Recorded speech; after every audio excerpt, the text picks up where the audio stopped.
O Jornal Nacional dá início, nesta segunda-feira, a uma série de entrevistas ao vivo com os principais candidatos à presidência da República. Nós vamos abordar aqui temas polêmicos das candidaturas e também confrontar os candidatos com as suas realizações em cargos públicos. O sorteio, realizado com a supervisão de representantes dos partidos, determinou que a candidata do PT, Dilma Rousseff, seja a entrevistada de hoje. Nós agradecemos a presença da candidata. Boa noite, candidata. Boa noite. E informamos também que o tempo de 12 minutos da entrevista começa a contar a partir de agora. Candidata, o seu nome como candidata do PT à presidência foi indicado diretamente pelo presidente Lula. Ele não esconde isso de ninguém. Algumas pessoas criticaram, disseram que foi uma medida autoritária por não ter ouvido as bases do PT. Por outro lado, a senhora não tem experiência eleitoral nenhuma até este momento. A senhora se considera preparada para governar o Brasil longe do presidente Lula? Por outro lado, a senhora não tem experiência eleitoral nenhuma até este momento. A senhora se considera preparada para governar o Brasil longe do presidente Lula?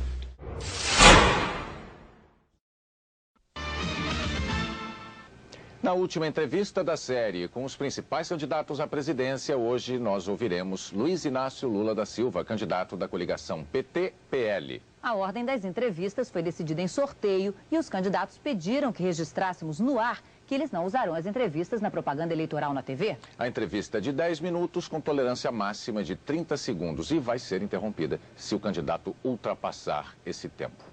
Boa noite, candidato. Boa noite, Bonner. A primeira pergunta é a seguinte: o senhor não considera arriscado o desafio de assumir a presidência da República sem ter uma experiência administrativa anterior?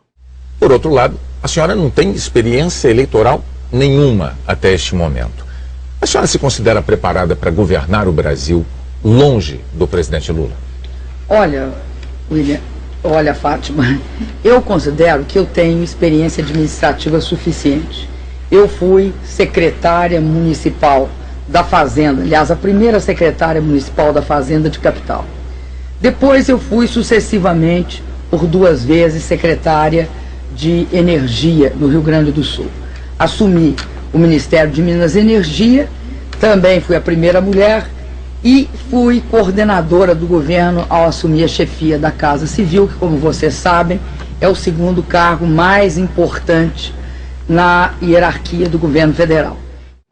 Olha, a experiência eu tenho, e eu consegui essa experiência viajando o Brasil durante esses 30 anos, me preparando não apenas para conhecer, mas para tentar encontrar as respostas para os problemas que a sociedade brasileira vive. Porque se fosse verdade que alguém precisasse ter experiência, eu acho que o Brasil não tem boas experiências administrativas. É só olhar a grande maioria das cidades brasileiras e aonde tem boas, normalmente são prefeituras do PT. Agora, candidato, há entre os brasileiros muitos que conhecem o Brasil na palma da mão, ou porque viajaram, ou porque estudaram em loco geografia, história e tal, e nem por isso se julgam em condição de disputar a presidência. Daí a pergunta. Veja, acontece, meu caro, que você lendo ou vendo televisão, você não conhece nada. Você tem que ver, sentir, ouvir o palpitar do coração das pessoas, ver os olhos das pessoas para você poder sentir como é fácil a gente encontrar soluções para os problemas brasileiros. Eu estou nessa vida me preparando há mais de 30 anos, estou convencido que o PT precisa dessa chance, estou convencido que o povo brasileiro precisa da experiência do PT para que a gente possa sair dessa situação de empobrecimento que está o nosso país.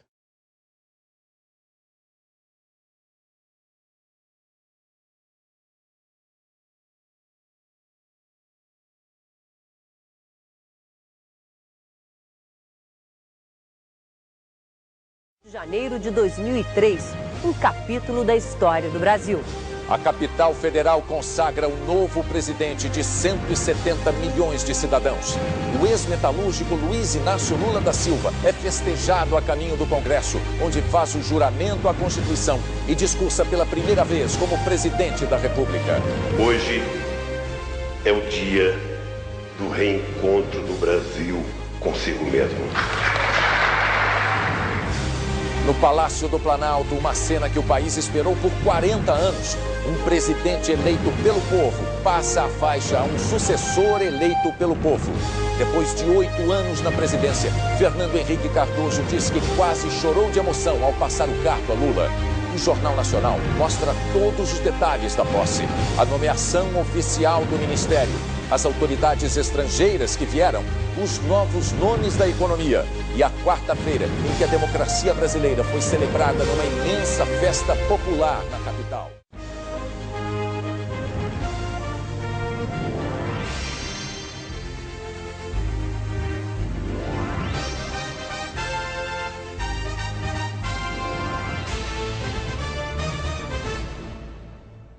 Boa noite. Às 3 horas da tarde deste 1º de janeiro, Dilma Rousseff assumiu formalmente a presidência do Brasil. Esse dia histórico é o destaque do Jornal Nacional, que o William Bonner apresenta ao vivo de Brasília. Boa noite, William. Boa noite, Fátima. Boa noite a todos. Nós estamos no alto do prédio do Supremo Tribunal Federal, na Praça dos Três Poderes, que tem esse nome porque estão nela também o Congresso Nacional, que a gente vê ali atrás, e o Palácio do Planalto.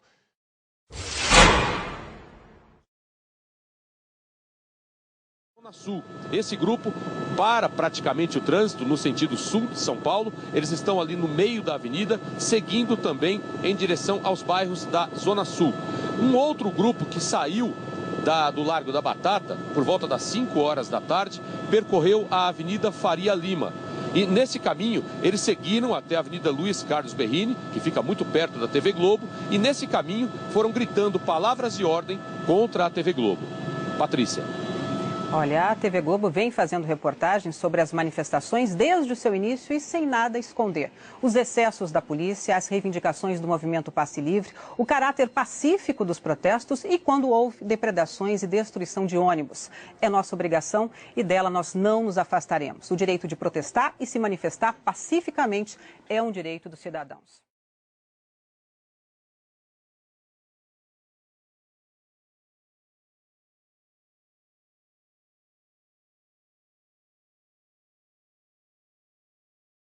Em São Paulo, manifestantes que protestavam contra o aumento no preço das passagens de ônibus entraram em confronto com a polícia agora há pouco na Avenida Paulista. Manifestantes que protestavam contra o aumento no preço das passagens de ônibus entraram em confronto com a polícia agora há pouco na Avenida Paulista.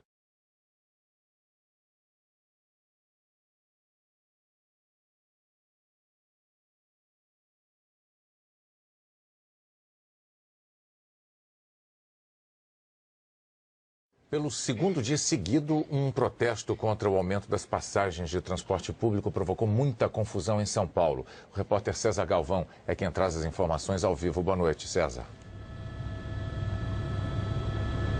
Boa noite, Bonner. Boa noite a todos. O protesto hoje atingiu as principais avenidas da zona oeste de São Paulo. Nós vemos agora um bloqueio da Polícia Militar, que acompanhou os manifestantes desde as 6 horas da tarde. Os manifestantes ocuparam as principais avenidas da cidade. Desceram a Avenida Rebouças, uma grande concentração, foram para a Marginal Pinheiros, uma das avenidas mais movimentadas da cidade, seguiram depois para uma avenida menos movimentada e lá aconteceu um princípio de confronto. A polícia teve que soltar bombas.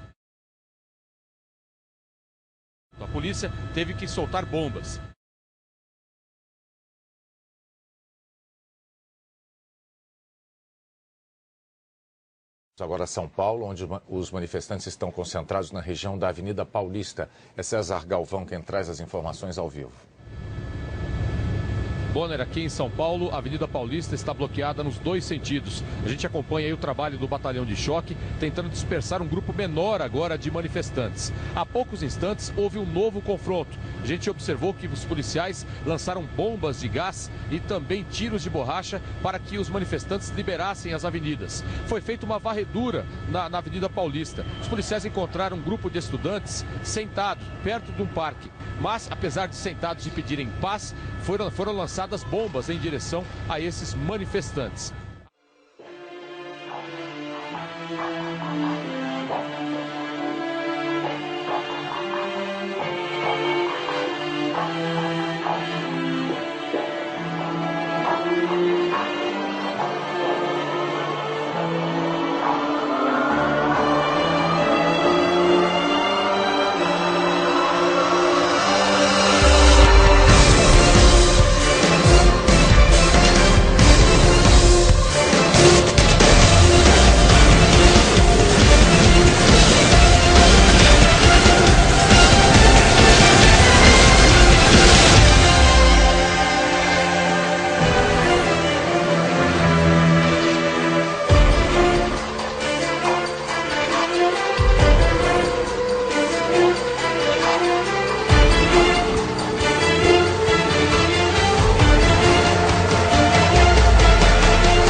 você chegou a ser procurado por algum candidato na primeira eleição direta para presidente depois do fim do regime militar, que conselho objetivo você deu? Então, nós fomos procurados pela assessoria do Collor, e o Miguel Pires Gonçalves é que viu que eu desse alguns palpites, e eu achei que a briga do Collor com o Lula nos debates estava desigual, porque o Lula era o povo e o Collor era a autoridade. Então nós conseguimos tirar a gravata do Collor, botar um pouco de suor com uma glicerinazinha e colocamos as pastas todas que estavam ali com supostas denúncias contra o Lula, mas as pastas estavam inteiramente vazias, com papéis em branco.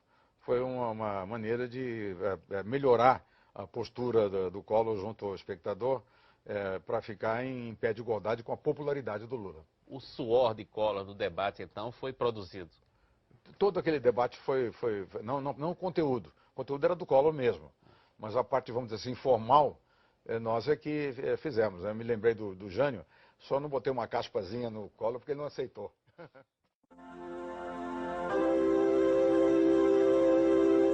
Eu vou votar pela primeira vez para presidente, como a maioria dos brasileiros. E você? Você não vai perder essa oportunidade, não é?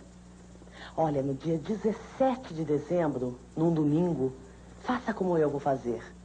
Saia de casa de verde e amarelo, cheio de fé.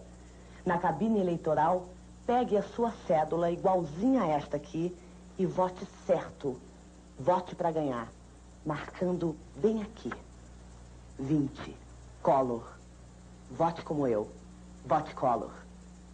Vote redondo. Vote 20. Vote Collor.